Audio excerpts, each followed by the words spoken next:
Assembling a global alliance to fight hunger, poverty, and climate change are among the top priorities for the current G20 president, Brazil. Because in addition to discussing inequality, in addition to discussing the conditions of the climate transition, we have to discuss other topics. But it's the election of Donald Trump that has people talking, even though U.S. President Joe Biden is attending. But he's on his way out. Trump won't be there, but his pending arrival is already sending shivers throughout the world. Trump is a huge cloud. Trade protectionism, tariffs.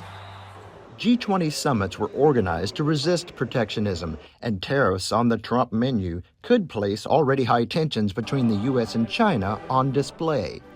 And so part of what President Biden will communicate is that we need to maintain stability, clarity, predictability through this transition between the United States and China.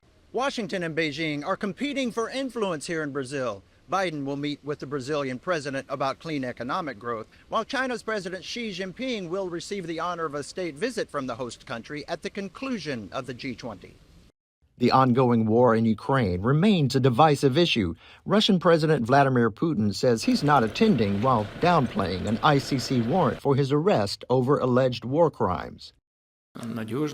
We understand perfectly well that even if we put aside this ICC issue, the conversation will only be about this. Mexico's first female president, Claudia Sheinbaum, who is also an environmental scientist, is attending, and many leaders have already scheduled bilateral meetings with her.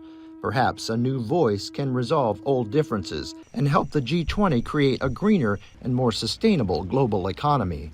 Craig Boswell, TRT World, Rio de Janeiro.